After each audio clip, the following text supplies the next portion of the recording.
ठरलं तर मग या मालिकेचा 18 डिसेंबरचा भाग तुम्ही पाहत आहात.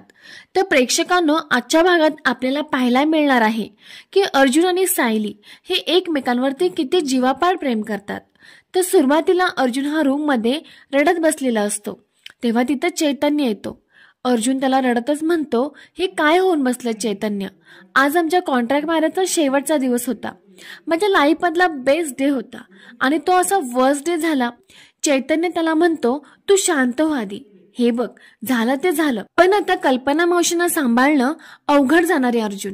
अर्जुन म्हणतो, मम्मा माझ्याशी बोलतही नाहीये, काय करू मी, घरातले सगळेजणच खूप हर्ट झालेत आणि हे सगळं इतकं अचानक झालं ना की मी कसं हँडल करू हेच मला कळत नाहीये, काहीच कळत नाहीये.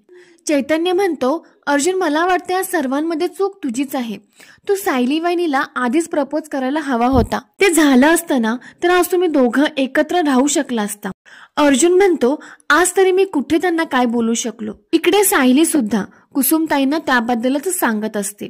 कुसुमताई तिला म्हणतात, म्हणजे तुमचं आज सुद्धा बोलणं झालं नाही. कुसुम म्हणते, मी हसू की रडू, इतके दिवस एवढी तयारी केलीस, बोलू की नको हा खेळ खेळत राहिली आणि तू त्यांना काहीच बोलू शकली नाहीस.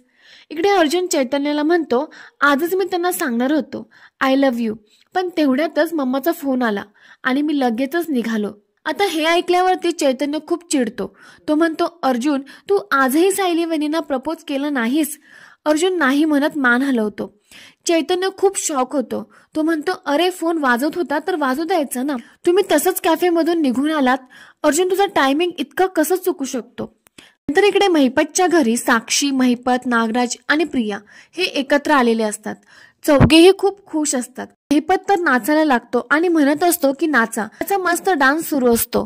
तो म्हणतो, त्या सुभेदारांचं खोटं लग्न उघडं पडलं, त्यांच्या बायकोला घराबाहेर काढलं, नाचा रे.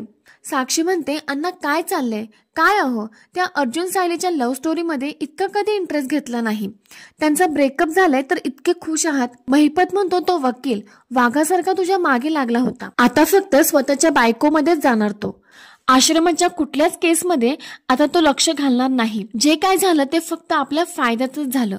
प्रिया लगेचच म्हणते, ओ हॅलो, हे झालं नाही, खूप मेहनत व प्लॅनिंग करून घडवून आणलंय. आणि कुणी केलं हे सर्व? प्रिया मधुकर म्हणजे तन्वी किल्लेदार. नागराजही बोलतो, हे मात्र खरंय महिपत, या सगळ्याचं क्रेडिट आपण प्रियालाच द्यायला हवं, 100% क्रेडिट. आणि तो हसतच म्हणतो की सुभेदारांच्या घरात जो काही सिनेमा बघायला मिळाला ना महिपत, पैसे वसूल, हे सगळं आपल्या प्रियामुळे झालं बर का. प्रिया म्हणते, आपली प्रिया, काय सॉलिड पलटी मारता हो तुम्ही, अर्जुनचा नाच सोड, अर्जुनचा नाच सोड, हे कोण म्हणत होतं, तुम्हीच ना. नागराज म्हणतो, त्याचं काय आहे ना, तू कामगिरीत अशी करून दाखवलीस. प्रियाला आता खूप ॲटिट्यूड आलेला असतो. ती म्हणते, मी तुमच्यासारखी अशी फालतू बडबड करत नाही बसत, करून दाखवते. महिपत म्हणतो, नाही पण यावेळेला तू सिक्सर मारला हे तर खरंय, त्या वकिलानं माझ्या घरी पेढे पाठवले होते ना, आता मी 100 किलो पेढे पाठवणार. साक्षी म्हणते, अण्णा आता शांत व्हा, आनंदाच्या भरात काही करू नका. नाही म्हणजे आपला या प्रकरणाशी संबंध आहे हे अर्जुनला माहिती नाहीये, तर उगीच स्वतःच्या पायावर स्वतः धोंडा मारून घेऊ नका. इकडे घरी मधुभाऊ घरी आलेले नसतात. तेव्हा सायली कुसुमला म्हणते, एवढा वेळ झाला मधुभाऊ अजून का आले नाहीत.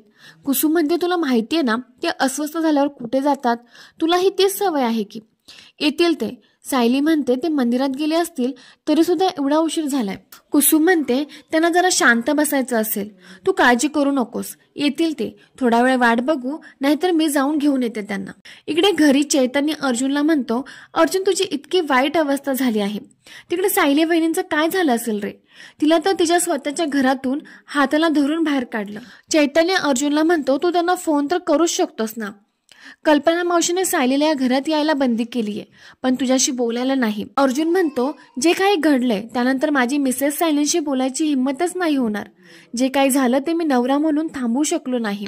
मग चैतन्याच्या सांगण्यावरनं अर्जुन हा सायलीला फोन करतो. अर्जुनचा फोन आल्याबरोबर सायली खूप खुश होते आणि ती पटकन फोन उचलते. दोघेही फोनवर काहीच बोलत नसतात, दोघेही रडत असतात. अर्जुनचा रडायचा आवाज आल्यावरती सायली त्याला म्हणते, तुम्ही रडताय. अर्जुन म्हणतो, नाही रडते. मग अर्जुन सायलीला विचारतो, तुम्ही रडताय ना.